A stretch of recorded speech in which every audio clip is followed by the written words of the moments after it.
السلام علیکم۔ آج منگل ہے، نومبر کی 8 تاریخ۔ پاکستان میں اس وقت شام کے 7، بھارت میں 7:30، اور یہاں ہمارے اسٹوڈیوز کی گھڑیوں میں صبح کے 9 بجے ہیں۔ وائس آف امریکہ واشنگٹن کی اردو سروس سے میں ہوں خالد حمید، خبروں کے ایک بلٹن کے ساتھ۔ آغاز کرتے ہیں امریکہ کے مڈ ٹرم انتخابات اور پاکستان اور جنوبی ایشیا کی خبروں سے۔ امریکہ میں آج منگل کو مڈ ٹرم انتخابات کے لیے پولنگ ہو رہی ہے۔ یہ انتخابات نہ صرف یہ تعین کریں گے کہ کانگریس میں کس جماعت کو برتری ملتی ہے، بلکہ ماہرین کے مطابق اس سے صدر جو بائیڈن کے عہدے کی باقی ماندہ میعاد کے دوران ملکی سیاست کے خد و خال بھی واضح ہوں گے۔ کروڑوں امریکی شہری ایوان نمائندگان کی تمام 435 نشستوں اور سینٹ کی 100 میں سے 35 نشستوں کے لیے اپنا حق رائے دہی استعمال کریں گے۔ 4 کروڑ 20 لاکھ سے زیادہ ووٹر ذاتی طور پر یا بذریعہ ڈاک پہلے ہی ووٹ کا حق استعمال کر چکے ہیں۔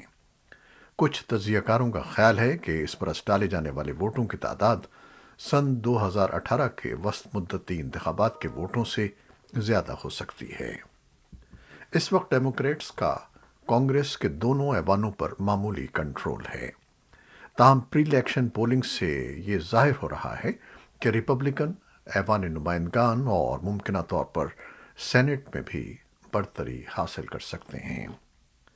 ممتاز امریکی سیاسی پولنگ سائٹ 538.com کے مطابق ریپبلکنز کے سینٹ جیتنے کے 55%، جبکہ ایوان نمائندگان میں ڈیموکریٹس پر سبقت پانے کے 83% امکانات ہیں۔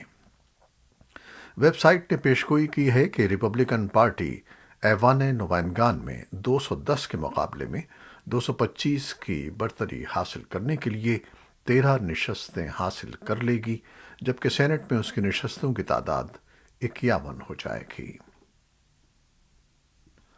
پاکستان تحریک انصاف کے چیئرمین عمران خان نے وزیر آباد میں پی ٹی آئی کے لانگ مارچ پر فائرنگ کے واقعے میں پولیس کی مدیریت میں درج ہونے والی ایف آئی آر کو عدالت میں چیلنج کرنے کا اعلان کیا ہے۔ منگل کو لاہور میں صحافیوں سے غیر رسمی گفتگو کرتے ہوئے عمران خان کا کہنا تھا کہ واقعے کے بعد گرفتار ہونے والے ملزم نوید کا بیان جھوٹ پر مبنی ہے۔ ان کا کہنا تھا کہ جن لوگوں کو انہوں نے ایف آئی آر کے لیے نامزد کیا ہے، اگر وہ بے قصور ہوں تو تفتیش سے نکل جائیں۔ خیال رہے کہ عمران خان نے مطالبہ کیا تھا کہ ایف آئی آر میں وزیر اعظم شہباز شریف، رانا ثناء اللہ اور آئی ایس آئی کے میجر جنرل فیصل نصیر کا نام شامل کیا جائے۔ اسلام آباد میں پریس کانفرنس کرتے ہوئے وفاقی وزیر داخلہ رانا ثناء اللہ کا مختلف شہروں میں تحریک انصاف کے احتجاج کے حوالے سے کہنا تھا کہ سڑکوں کی بندش کو زیادہ دیر تک چلنے نہیں دیا جائے گا۔ صوبائی حکومتوں کو ان کے آئینی کردار کے مطابق اقدامات کے لیے کہیں گے۔ احتجاج کے حوالے سے انہوں نے مزید کہا کہ پورے پنجاب اور خیبر پختونخوا میں چند ہزار لوگ ہی احتجاج کر رہے ہیں۔ انہوں نے کہا کہ پولیس کی قانونی ذمہ داری ہے کہ وہ شاہراہوں کو بحال رکھیں۔ پاکستان کے چین سے ملحقہ انتہائی حساس شمالی علاقے گلگت بلتستان کے ضلع دیامر کے ایک علاقے میں نامعلوم عسکریت پسندوں نے مبینہ طور پر لڑکیوں کے ایک مڈل اسکول کو آگ لگا کر تباہ کر دیا۔ پولیس حکام کے مطابق یہ واقعہ سوموار اور منگل کی درمیانی شب اس وقت پیش آیا جب مسلح نقاب پوش حال ہی میں تعمیر شدہ اسکول میں گھس آئے اور انہوں نے اسکول چوکیدار کے ہاتھ پاؤں باندھ دیے اور اسکول کو آگ لگا دی۔ حملہ آور اسکول چوکیدار کو بھی ساتھ لے کر گئے تھے، تاہم چوکیدار کو منگل کی صبح ایک غیر آباد پہاڑی علاقے میں چھوڑ دیا گیا۔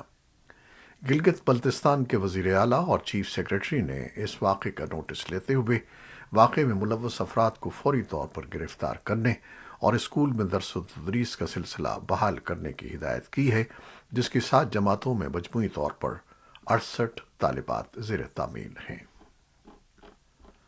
افغانستان کے مرکزی بینک کے حکام نے بتایا ہے کہ انسانی امداد سے متعلق $40 ملین نقد رقم کا ایک اور پیکیج آج کابل پہنچا